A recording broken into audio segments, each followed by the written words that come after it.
मिर्ची मराठीच्या यूट्यूब चॅनलवर तुम्हा सगळ्यांचं खूप खूप स्वागत. माझं नाव आहे आरजे ज्ञानेश्वरी आणि जनरली इथे सेलिब्रिटीज सोबत आपण बरेच पॉडकास्ट आतापर्यंत केलेले आहेत, त्यांचं लाईफ एक्सप्लोअर केलेलं आहे.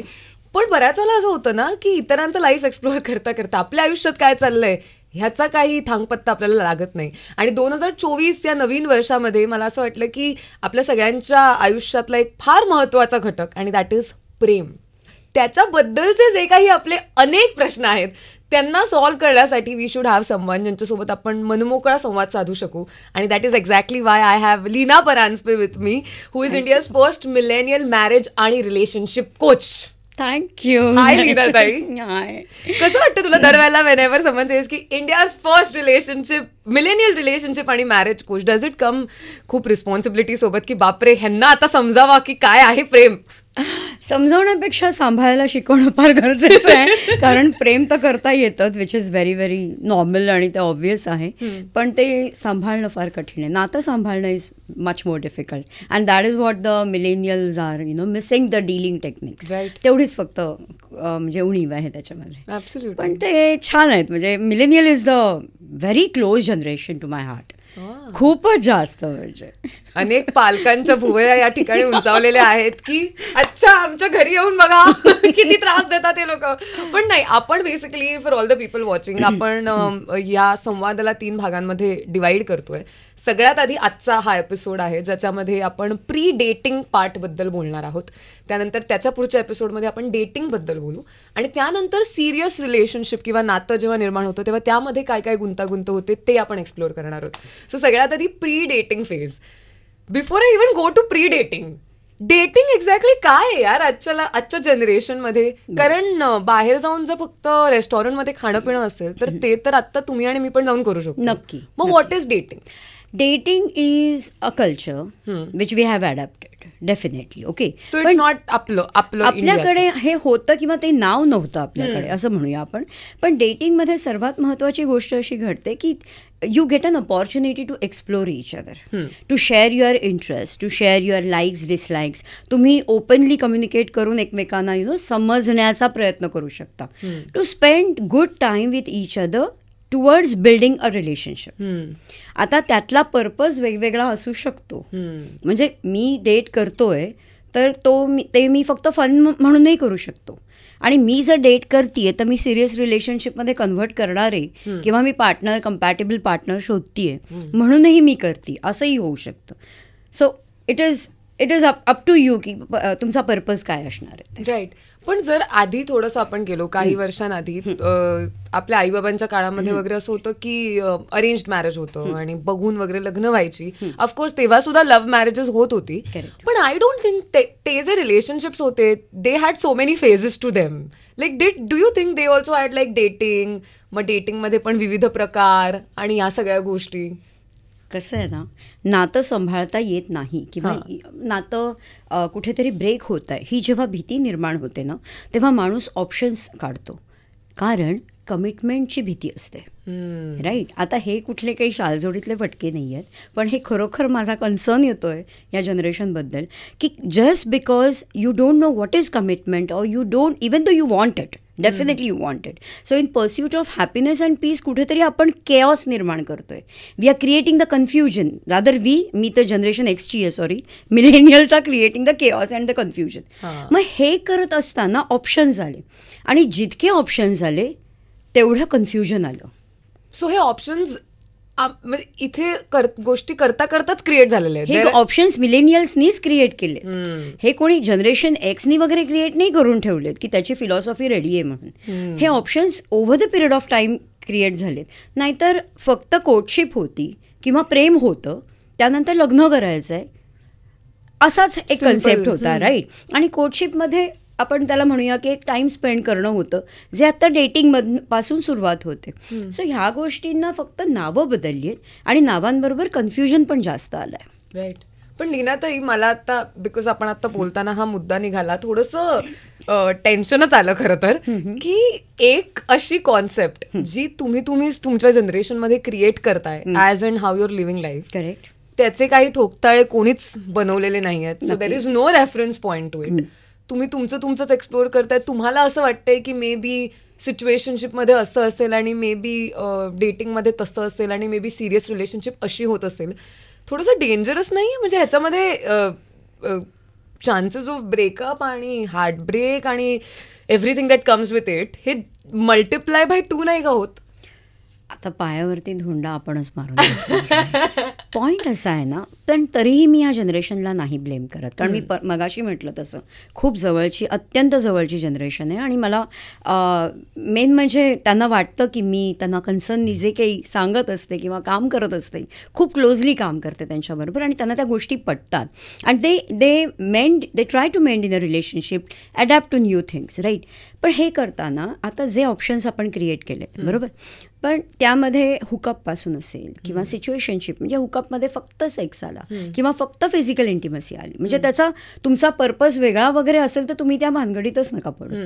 मग जर हुकअपमध्ये फक्त फिजिकली इन्व्हॉल्वमेंट असणार आहे तर त्यामध्ये दुसऱ्या कुठल्या गोष्टींचा विचार करून नाही चालणार, नाही तर त्या जसं म्हटलं तसं तिथे करूच नका, ते स्किप करा आणि तुम्ही पुढच्या स्टेजला जा. हे झालं हुकअपबद्दल. त्यानंतर येते सिच्युएशनशिप. जसं मी दुसऱ्या एका ठिकाणी बोलताना म्हटलेलं की हे अधांतरित नातं आहे, राईट. म्हणजे हे हँगरवर लटकलेल्या कपड्यांसारखं आहे. सो जर तुम्हाला तो कपडा लटकत बघायचा आहे तर तुम्ही त्या सिच्युएशनशिपमध्ये राहा. जर तुम्हाला वाटतंय त्याची व्यवस्थित घडी घालून तो ठेवून द्यायचा इस्त्री घालून, तर तुम्ही तशा रिलेशनशिपमध्ये राहा. किंवा जर तुम्हाला घालायचं आहे तर मग तुम्ही टुवर्ड्स अ सिरियस रिलेशनशिपमध्ये जा. So these are all the options you have. तुम्हाला काय करायचं आहे इम्पॉर्टंट, राईट.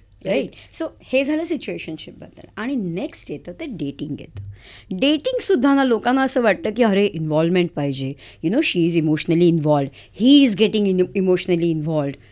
प्लीज, म्हणजे डेटिंगचा कमिटमेंटशी काही दुरान्वयी संबंध नाही आहे. एक सेकंड, जरा कल्चर शॉक होतोय मला इथे या ठिकाणी.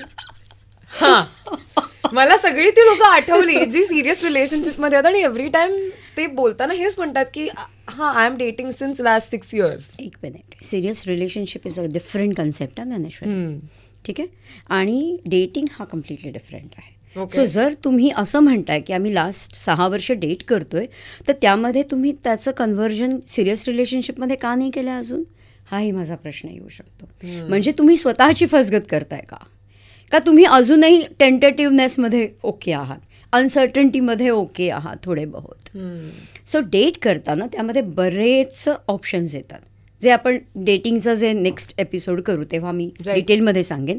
पण डेटिंग करताना तुम्हाला एक्सप्लोअर करायचं आहे, एकमेकांबरोबर वेळ घालवायचा आहे, त्याबरोबर पर्पज आपला मॅच होतोय का हेही बघणं गरजेचं आहे. ते आता with the advent of social media of course आणि इतके सगळे ॲप्स, आपल्याकडे इतके ऑप्शन्स आहेत आणि वेज आहेत टू फाइंड आउट की आत्ता या क्षणी मी इथे बसलेले असताना माझ्या परिघामध्ये अशी कोणकोणती माणसं आहेत ज्यांच्यासोबत मी डेटवरती जाऊ शकते. आणि मग there comes the entire scene of right swiping, left swiping, matching आणि मग गोईंग ऑन डेट्स. पण अपार्ट फ्रॉम ही ॲप, सोशल मीडिया पण खूप महत्त्वाचा रोल प्ले करतो. कारण I have seen so many people जे इंस्टाग्राम थ्रू भेटलेत, ते कोणत्याच डेटिंग ॲपवरती नव्हते, ते इंस्टाग्राम किंवा काही लोकांसाठी इव्हन फेसबुकच्या माध्यमातून भेटलेत आणि that is how they begin.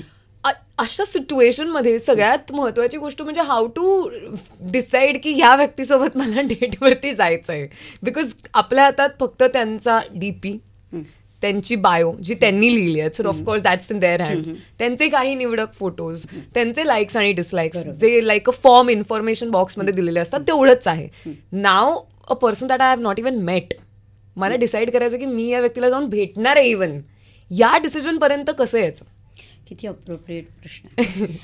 काय आहे, व्हर्च्युअल आणि ॲक्च्युअल इमेज ह्याचा अभ्यास आधी स्वतः तुम्ही करा स्वतःच्या. येस, ओके, की मी व्हर्च्युअली हे आत्ता, आणि जर मी व्हर्च्युअल ॲक्च्युअल सेम आहे, राईट. सो त्याप्रमाणे तुम्हाला एक्सप्लोअर करताना किंवा डिसाईड करताना तुम्ही त्याच मार्गाने जाणार. फॉर एक्झाम्पल, जर का मी व्हर्च्युअली आणि ॲक्च्युअली सेम आहे, माझा DP, माझं प्रोफाईल जे काही आहे ते मी खरं लिहिलं आहे आणि मी आतून बाहेरून म्हणजे मी जे काही माझ्या मनात आहे तेच मी एक्सप्रेस करते किंवा करतो आणि मला असं नाही आवडत आहे, म्हणजे कोणाला चीट किंवा फेक किंवा प्रोफाईल मला नाही आवडत आहे. So if it is so, तुम्ही काय कराल, तुम्ही डायरेक्टली कम्युनिकेट करायला सुरुवात कराल. हे फॉर एक्झाम्पल एखादा मेसेज पाठवला आणि त्याच्यामधनं आपण व्हिडिओ कॉलवर भेटायचं का, किंवा मे बी आपण नॉर्मल कॉलवर भेटायचं का, can I get your number because I want to proceed, I have like your profile. This is called a very clear communication or the open communication, and this helps you to get the clarity towards moving ahead. Okay, right.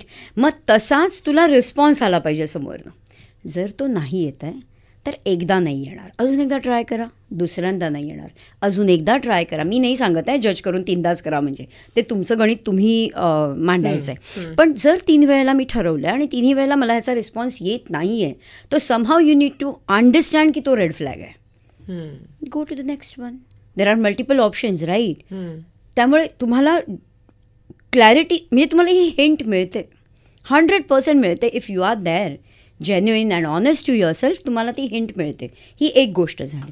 आता मगाशी बोलता बोलता तू विचारत होतीस, त्याच वेळेला माझ्या डोक्यात आलं, व्हर्च्युअली काही लोक ॲपवरती प्रोफाईल बनवतात, खूप छान लिहितात, फोटो प्रोफाईल पण लाईक ते फिल्टर वगैरे यूज करून करतात. ॲक्च्युअल बघायला गेलं तर तसं नसतं मे बी.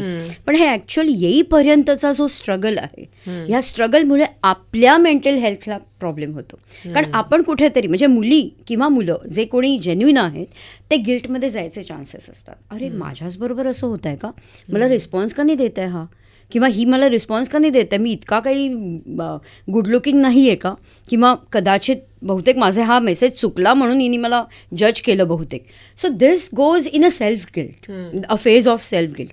इथून निघण्याच्या ऐवजी जर स्वतःला खरोखर ओळखताय तर प्लीज प्रोसीड. एक नाही, कीप इट असाइड, स्किप करा, सेकंड प्रोफाईलला जा, थर्ड प्रोफाईलला जा. You will get or you will attract a person whom you really want to date, right, जो राईट आहे तुमच्यासाठी.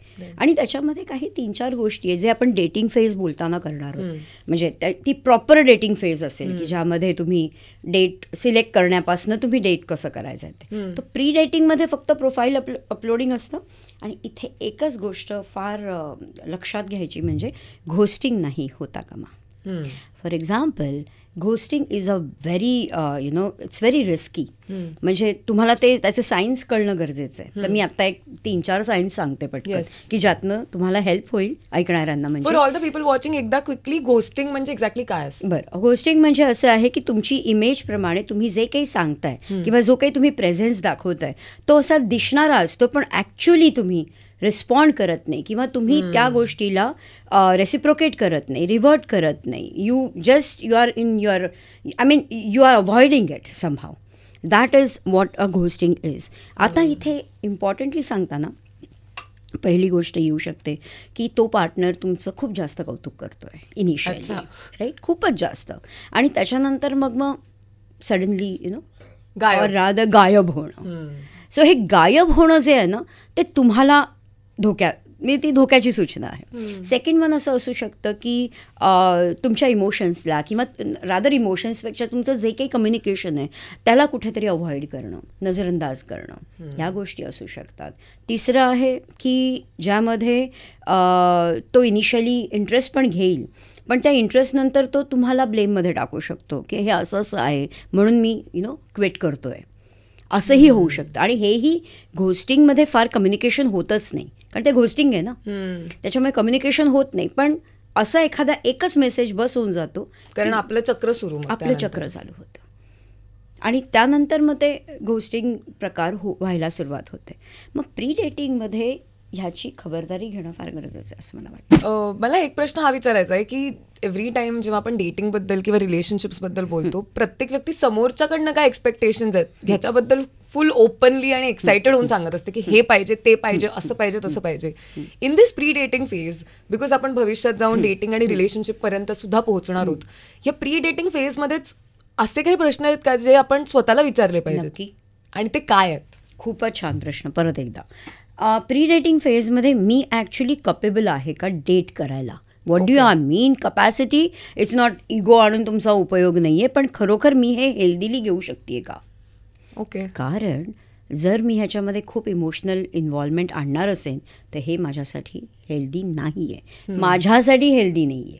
कारण तुम्ही काय कराल माहितीये, समोरच्याला तुम्ही ऍक्च्युली कन्फ्यूज करून टाकाल या गोष्टीला, कारण तो खूप कॅज्युअली डेट करतोय तुमच्याबरोबर, आणि मग ते कसं होतं, पकडणं होतं समोरच्याला, आणि इतकं ते पकडणं झालं की समोरचा सफोकेट झाला, तो पहिला पळ काढणार. त्यामुळे हे पहिला प्रश्न विचारायचा आहे की am I healthy for to date. Healthy in the sense mentally, physically and even emotionally.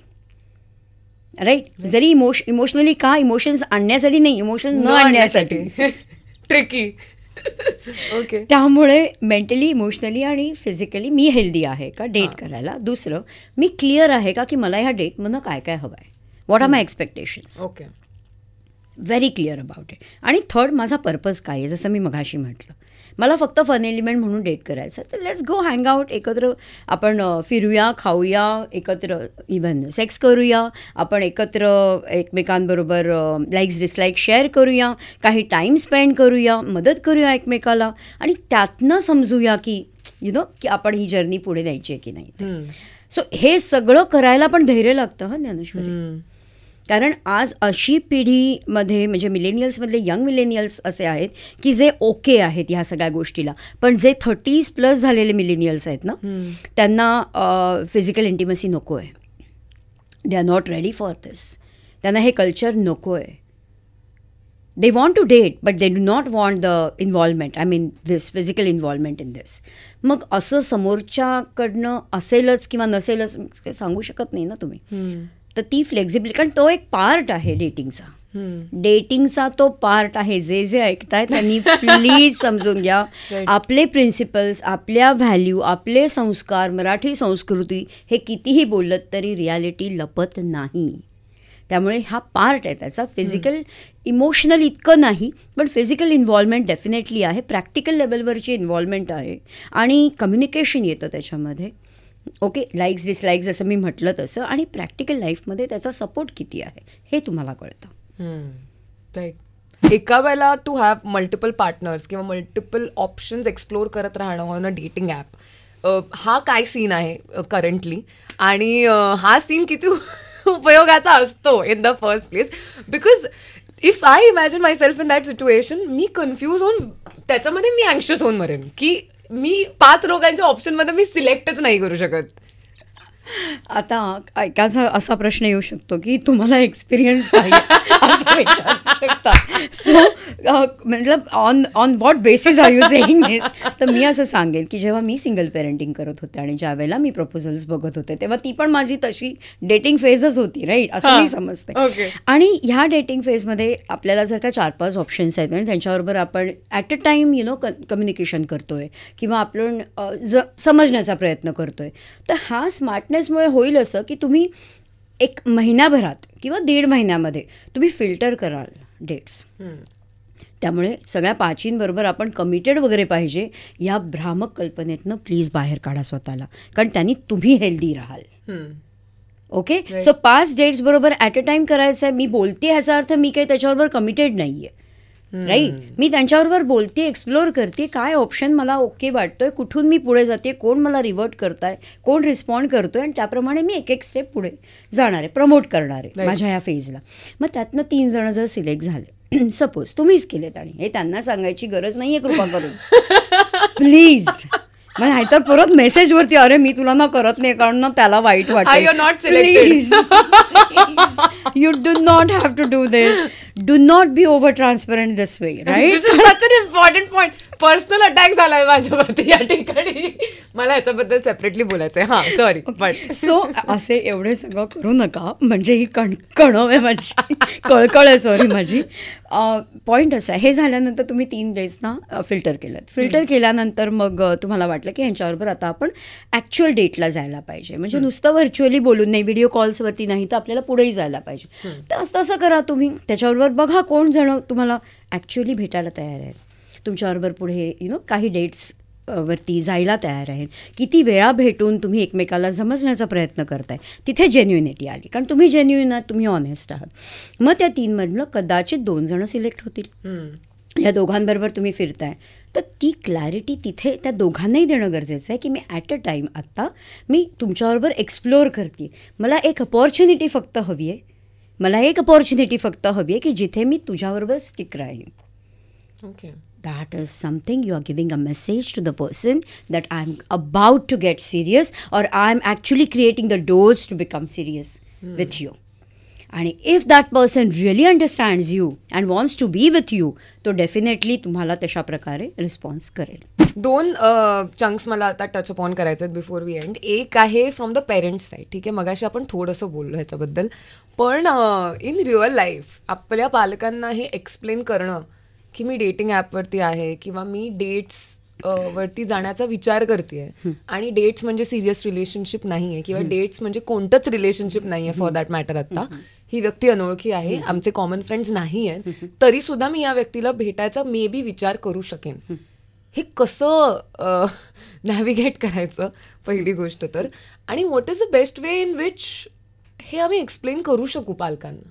Okay, हे तुमचं आणि पालकांमधलं बॉन्डिंग फार महत्त्वाचं आहे. Is it a fake bonding और is it really a true emotional bond?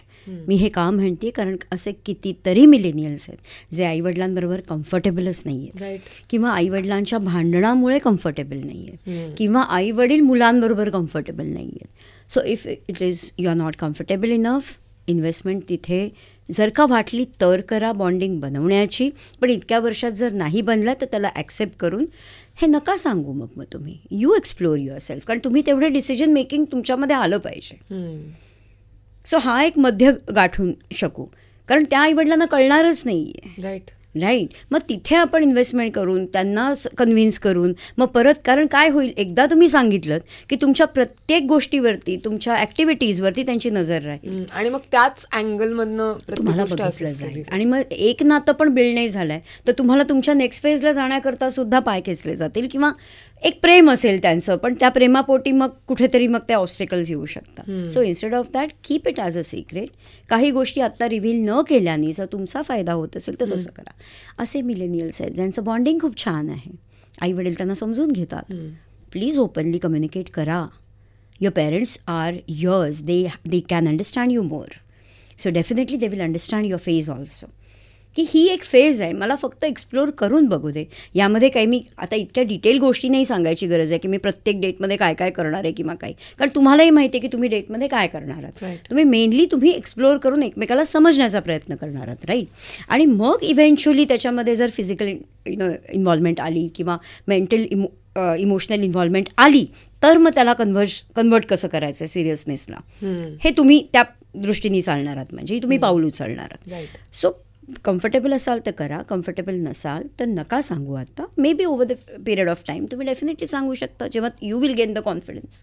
Right. पण हे इम्पॉर्टंट आहे की ठीक आहे, म्हणजे असेल कम्फर्ट तर तुम्ही सांगायला काही हरकत नाही.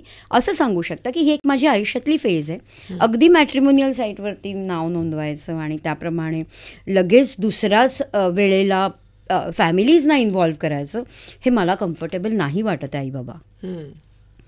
कारण मॅट्रिमोनियल साईटला गेलं की मग सगळ्यांनाच कळतं. ते एकदा झालं, चहा पाणी झालं, काय एकदा आपण भेटलो आणि त्याच्यानंतर सेकंड टाईम मग आपण घरी बोलावलं, त्यांनी त्यांच्या घरी बोलावलं की मग फॅमिलीज इन्व्हॉल्व होतात.